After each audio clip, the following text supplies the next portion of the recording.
There are 7 Charlotte suburbs set to explode in 2026, and today we're going to break down each of them, what makes each of them so unique, and the pros, the cons, the local amenities, and things to do and things you care about in order to figure out which ones might be a great fit for you and which ones you should avoid like the plague. A few different things that we're going to talk about today. What does explode actually mean here? Why this year specifically? We're going to talk about what these specific 7 suburbs are, maybe even a couple of bonus ones. And we're also going to take a deep dive on each of them, as well as just talk about some of the market dynamics, why these are set to explode, Charlotte in general, why it's growing so quick.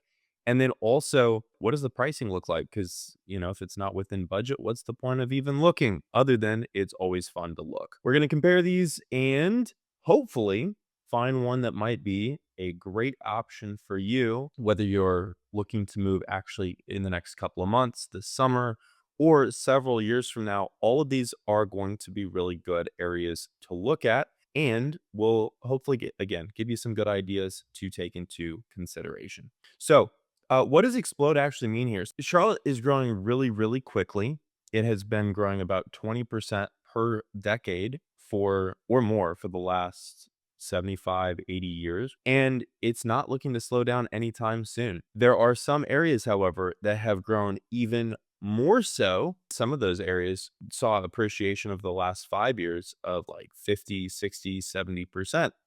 And appreciation is all well and good, but one of the things that I absolutely love, other than appreciation, is the lifestyle. When you move to an area and it's growing, the more that it grows, the more things come to that area. And I mean, you've seen it, right? There were places out in the middle of nowhere in 2004, 2005, like where my grandparents bought a home back in 2003. There was nothing. It was just cornfields all around it. Couple hundred houses, nothing anywhere around that community. Fast forward to today, there's like a strip mall, there's a bunch of restaurants, there's all sorts of stuff around that, and there's not a whole lot of cornfields around that particular area because, again, 20 years ago, it was out in the boonies. And after another 5, 10 years, it was no longer out in the boonies. So, again, depending on what you're looking for, short term and long term, there's price appreciation, there is lifestyle appreciation, and you want to make sure that, again, wherever you decide to move is going to be a great investment for not only your pocketbook, but also for your day to day joy and enjoyment. Because if you don't enjoy where you live and you spend most of your money and time on that, what's the point, right? So, as Charlotte is starting to grow really, really quick, these specific suburbs that I'm going to explore here in a little bit, some of them are up and coming, some of them are more established. And we're also going to look at what are some of the signals that these are areas that are popping. Let's go over to the map starting up to the north. So, one of the most classic ones, Huntersville, has been one of the areas to move to for a long time. It is relatively good proximity into the city for commutes and then also for some of the employment up in the Mooresville area. Also, very easy to commute up there. There's a lot of housing options and it's relatively affordable with many homes coming in somewhere in the 400 to 500,000 range. You can spend a lot more. You also can find some options that are more economical. There's a decent selection of restaurants in the area as well as activities for kids. And for all you golf lovers out there, there's also several golf courses in the area, new construction options, and also some really, really upscale options. If you're looking for proximity to the lake and proximity to private schools, proximity to shopping, and lots of, social activities, friends, there's so many things around there. There's lots of gyms like Orange Theory and yoga studios and CrossFit gyms. Like there's just a lot of different things that you can enjoy. And again, pretty good proximity. Now, everybody complains about the 77 traffic. If you have not experienced it, I strongly recommend actually just go and drive it during your time you'd be commuting or running errands or what have you. Because for me, I have a very flexible schedule. I can drive pretty much whenever I want. And I also don't mind tossing a couple of bucks to the toll lanes that run along 77 because there's free lanes, but there's also toll lanes. If you're impatient, I'm impatient. So guess what? I don't have any problem with it. I would not mind that. For other people, especially if you don't or just can't afford to toss a couple bucks to that because it's not in your budget, that's totally fine too. Um, Drive it, and if it's not a good fit, then don't live there. This is a little bit of a tangent, but related to that. Birkdale Village, traffic around there, especially during rush hour, is legitimately just horrid. There are back roads and ways to get around it, but it's tough. Number 2, I'm gonna mush together Cornelius and Davidson. These are, again, a couple of classics, and we'll get to the ones that are more up and coming here in a moment. But these are your upscale, really, really nice lifestyle, really, really safe areas, and towns that have, again, lots of stuff to do, lots of shopping. They're very well known. They are gonna be pricey. They're gonna be more pricey than Huntersville. If you're looking for a single family home, you are likely spending somewhere in that 5 to 7 range. And especially you get into Davidson, you want any kind of yard or a little bit more square footage. Realistically, you're probably spending 8, 900,000, especially if you want more of like an estate style lot, you're going to be spending more than that. Now they do have some really nice large lots out that way.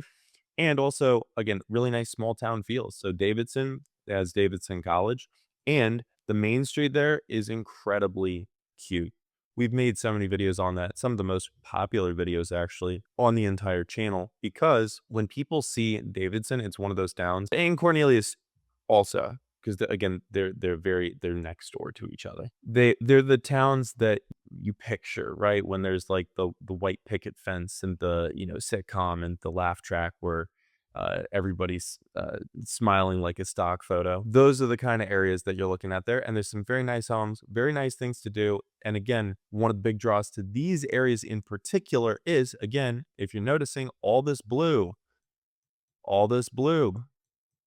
there's so much blue because it's all on the water. There's a lot of waterfront residential as well as some really, really nice, like Hello Sailor, some really, really nice waterfront restaurants as well. Because who doesn't like to sip a cup of coffee or maybe a glass of wine and eat some good food with good people while looking out across the water? Okay, so moving onwards, Troutman is actually one of the more affluent towns around Charlotte. And one of the things I personally love about it is, again, lots of waterfront. It's affluent. There's large lots up this way. It's got some really nice areas. And there's also some new construction options as well. The area's been growing really, really quick because there is more undeveloped land. And you still have relatively good access to a few things that are, at least for my choices and lifestyle, pretty important. Again, you've got Lake Norman State Park, which is a really, really nice state park. Lots of walking trails, lots of waterfront walking trails. They've got a little synthetic, man-made beach there. It's just a really nice area. I did 4th of July there a couple of years and really enjoyed it. You also have access into Mooresville, which I do actually really like. Like, there's some good shopping. One of the questions I get a lot is, where's Target? Where's Ulta? Where's Sam's? You've got Target, Sam's, and Ulta all right here, as well as Costco. Personally, I was a Costco kid growing up, so that's the one that's most important to me. But you got really good access, in 10 minutes, less than that from Troutman, depending on where you are, into the main shopping center right there, as well as you can also go over to the historic downtown Mooresville strip for Epic Chop House is like my favorite steakhouse. They've got a location up there in Mooresville, which was recently redone. They just reopened. There is a couple of golf courses over here. Again, lots of activities and things. And I mean, I'm not personally super deep into NASCAR, but I know some people are. And Mooresville is also somewhat of a mecca for NASCAR. I think I want to say it's like a dozen teams that are based out of Mooresville because Charlotte is the NASCAR capital of the world, and Mooresville in particular.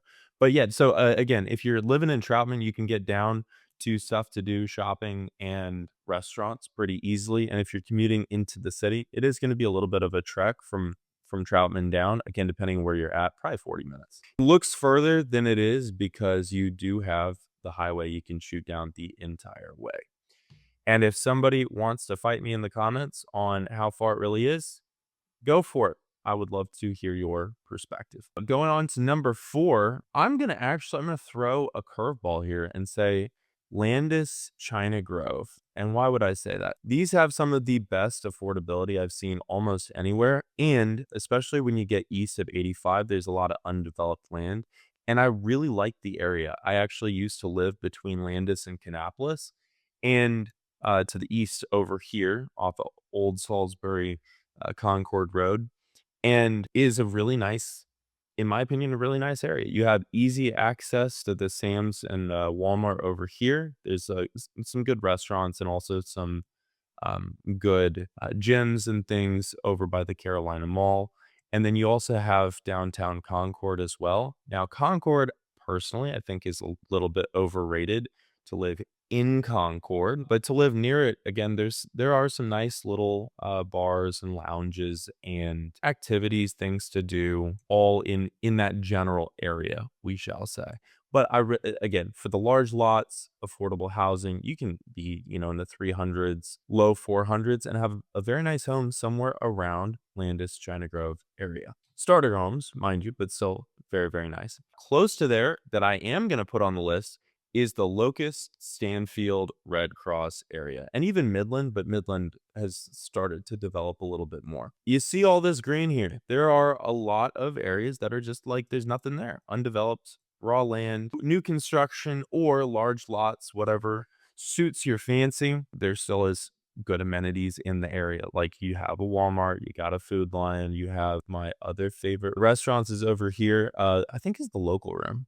Yeah, great little spot. And again, there's not a ton of stuff in the area, but like I mentioned, one of those areas that is going to develop a ton over the next 20 years is going to be that Locust and Red Cross area. And there's some really good new construction communities in those areas to give you a balance of nice home, good affordability, and for a lot of people just makes sense. And we've had a few clients that moved out that way and really, really liked it. One of the ones that, again, a lot of people overlook, I think is really worth a look at is the Fairview area for a variety of reasons, but some of the big ones being that there's a couple of golf clubs in the area as well as a decent amount of undeveloped land. And proximity again to Matthews and Mint Hill, Fairview has some really, really decent, I'd call it like entry level luxury communities. And so if you're looking to ball on a budget somewhere in that 900 to maybe 1.5 million range, Fairview is definitely worth a look unless there's other factors that are more important to you that would take precedence. Again, if you're really looking at school zone as the most important thing, for instance, you're probably not going to get luxury even at the 1.5 million mark. You'll get a very nice home, but it won't technically be luxury. Other areas we're going to throw in this list as well. I do like Mint Hill. I think it's underrated. I think it's very decent. Matthews, I also like. I think it's a little bit overrated, especially you get around Costco, you get around the historic downtown, depending on events and things that are going on. It can be really hectic. I will say, especially for the retiree community, there's so many great little hangout spots along Matthews. And also, and you see families, you see single folks, young folks, old folks, all sorts of people all over Matthews. There's a lot of little breweries and cafes and things right along this main strip. But is that necessarily like the reason that you choose to live there versus anywhere else that's close to there? Again, for me, probably not. If that is for you, then that's great information. Again, I'm not living everywhere because I live where I want to live. You live where you want to live. Let me know where that is, and I can help you make it happen. When you're looking at upscale homes, a lot of people will ask about Ballantyne, Weddington, and Waxhaw. A couple other ones people don't talk about as much, Wesley Chapel and Marvin, are also really, really notable, and so is Indian Land and Fort Mill. I'm gonna treat all of this as one general area and then compare and contrast between them so you can see why one might make sense for you more than another, because a lot of people get stuck on this state line that runs down the middle of that, but it's not necessarily relevant depending on what you're looking for. When you're looking for accessibility, Ballantyne is by a mile the best. Like nowhere else out of all these has as good accessibility to the city as Ballantyne. And it's very master planned, very, very nice, but one of the most expensive. Like you need to be prepared to invest at least 6 to 700,000, even if you want a small single family home or a decent sized townhome. If you want a decent sized home or a very, very large townhome or any sort of lot, just expect to spend somewhere in the 800 to a million range.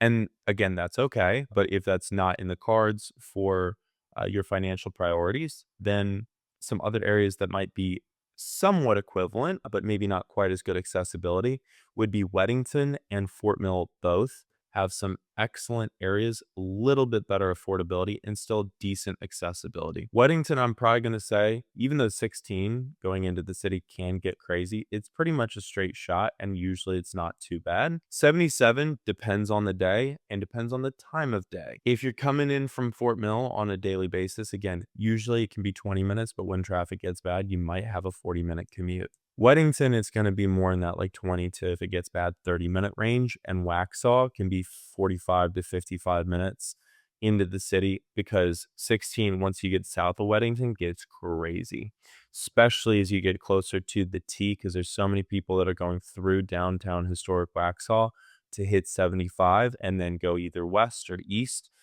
And really what they need to do is they need to put in a bypass, but that ain't gonna happen anytime soon. Be that as it may, it's still a ton of people love living in Waxhaw, and if you're only in office 2, 3 days a week, or maybe you're remote and then just have to go to the airport once a week, couple times a week, a couple times a month, Waxhaw can be an excellent option. Just expect that especially during peak rush hour or peak times like, Friday at 5, 6 p.m., it's going to be kind of crazy. Indian Land's going to be our more budget friendly option.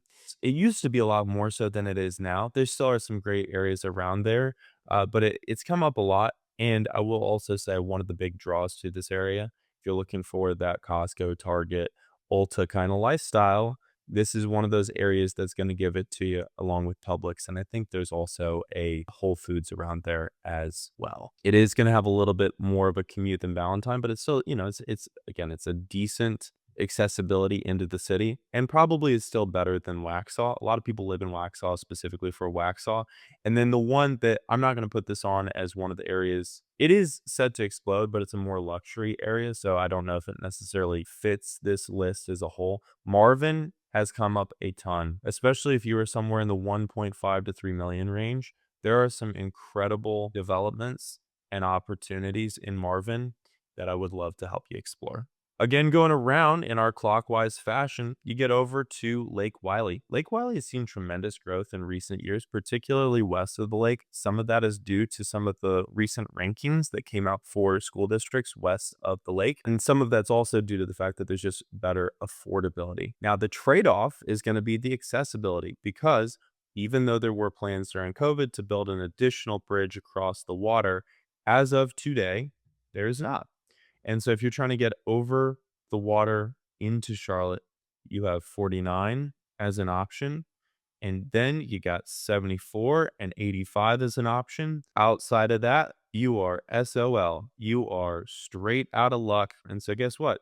Some very congested points are going to be 49 going over the water, 74 going over the water, and 85 going over the water. Again, if you're not making that commute every day, let's say you're commuting only to like one of the employment hubs over by Arsley or even Southwest Charlotte, kind of Steel Creek area, then it might not be too bad. If you're having to commute all the way into the Bank of America building or the Wells Fargo building, if you want to do that from that Clover kind of area, Lake Wylie Clover area, you are more brave than I am because I could not do that. As much as there's some beautiful homes and great affordability out that way. And to put it in perspective, we have a client that has a I think 3,800 square foot home over there. Many of the people that move to her specific community do for the school district, and I think her home is currently about 700,000, maybe 750. There's some great affordability out that way, especially if you're looking for a larger home and you're looking for either great schools or,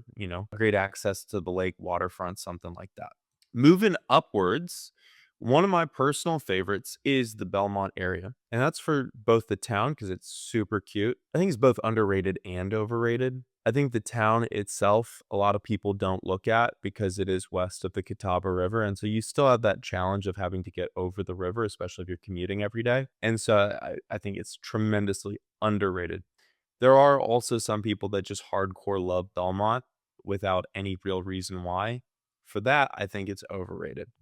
I can tell you why I love it. There's some really cute little cafes and restaurants there. It's a historic railway town. They have lots of town events and festivals, family festivals, movie in the park. This is a beautiful little park with a big playground right here.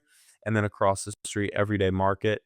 is my absolute favorite cafe. Get the caprese sandwich as well as a dirty chai latte. Thank me later. You will have a wonderful start to any day if that's how you start your day. And the owner's really cool too. I've talked to him a few times. They also have some other little restaurants and things there. Again, I go here very frequently because I only live maybe 15 minutes from Belmont. So I go there very, very frequently. And I also go to the US National Whitewater Center all the time for the same reason. There's so many activities. It's so affordable, to have basically an all access annual memberships like 150, I think less than 150 bucks. It is so well worth the money. Again, there's so much stuff to do around here. Like McAdenville is known as Christmastown, USA. They have this like the entire town decks out of Christmas lights every Christmas. So you don't want to necessarily be in McAdenville unless you want to be in McAdenville. But Cramerton, Belmont, that whole area is really, really cute. Lots of little shops, restaurants, things to do, and the people are wonderful. I'm probably way over 7. I don't care because I want to put you on game. I want to give you all the insights. Mount Ollie, I think, is tremendously underrated. It used to be completely forgotten. It has already come up a lot.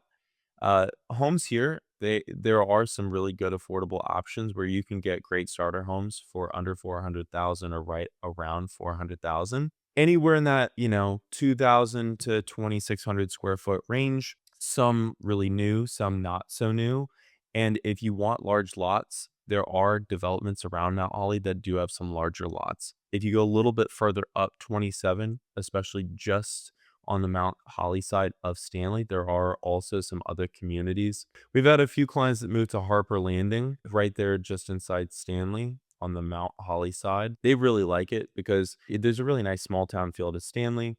It's not the most bougie area, but there still are, it's great folks and a couple of great locations over there. And Mount Holly itself has some really nice tap rooms and bars and a distillery. And they also have some great town events as well and little farmers markets and things.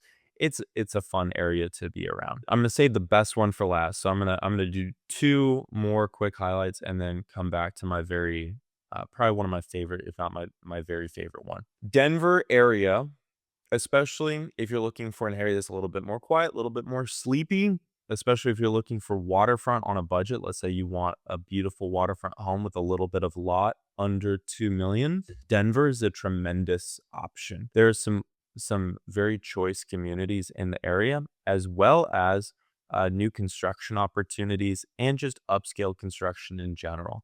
There are some great little cafes and restaurants in the area as well, and some waterfront ones too. And when you go into actual downtown Denver, if you need groceries, you got groceries. If you need coffee, you got coffee. They've got a water bean over there. And again, it's going to be a little bit more quiet, but if that's what you're looking for, then you're going to love this. There's 16, there's also Old 16, and it goes straight into the city, great accessibility. It has one of the least terrible traffic jams of anywhere. Like I've never seen a truly god awful traffic jam on 16 going into or coming out of Charlotte. 85 going north of Charlotte and then 16 going north of Charlotte, both very, very low stress in my experience. I'm also going to highlight real quick Lowesville and just the south end of Lake Norman in general. And this might be my number one, because there's some great areas and communities in here that aren't quite Huntersville. They're a little bit too far west, to be technically Huntersville, but they have, especially between 16, great accessibility. Affordability wise, you have tons of great options under 500,000 in that 350 to 450 range. Whether you want a lot, you want a little bit better location, you want a little bit more size, you want a little bit nicer home, there's lots of options around there. And this is less developed. I think that's going to change over the coming years. And we've seen that as more communities have been popping up around here, but I think that's going to continue. And again, there's some really, really great affordability. If I had to give an honorable mention, I would say that Newton, Conover, Maiden area, it's a little bit too far to really make any sort of a regular commute into Charlotte. I have a couple of clients that work at the south end of Lake Norman and live up towards, Newton Maiden area. And It's a hike for them to do that, let alone commuting all the way into the city. It ain't gonna happen, so I'm not gonna put it on this list for that, but I really like the areas, and Hickory, downtown Hickory is super cute. There's some really good stuff around there. If I had to say one community that's in an area I'm very excited about, but it's not even available yet. I've been tracking it 'cause I live not too far away, and so I see, I stay on top of any time dirt starts moving and it looks like there's a new development. There is just off the exit 12 on 485. I'm gonna just see if I can find exactly where it is. I think it's right here off of Solons Road. There is, yeah, Solons Walk by Meritage Homes. This is going to be a new community coming this summer. Not even available yet. It's phenomenal location. I can tell you a million reasons why. And this I think is going to blow up over the next 5 years. This whole area 5 years ago was not near as nice as it is now, and it is growing very, very quickly. I think that would be one area that I'm pretty bullish about long term. I don't know which of these suburbs stood out the most to you, but let me know down in the comments below. And which one's best for you? Well, it completely depends on what you're looking for because everybody has a different set of needs, a different situation, and a different budget. And so what makes sense for you isn't going to make sense for anybody else. And what's going to make sense for somebody else won't be the best option for you. And so I put together a quiz that can give you some ideas about which of these areas might make the most sense for you. You can scan the code or click the link below to go take that now. And if you'd like my personal help finding your ideal place to call home, browsing homes, negotiating, getting a great deal, I would love to learn more about your situation goals, see how I can help. Call, text, or scan the code. And I believe that takes you to the quiz as well. My name is Lucas Roller, your realtor here in the beautiful Queen City. And until next time, hope to show you around town.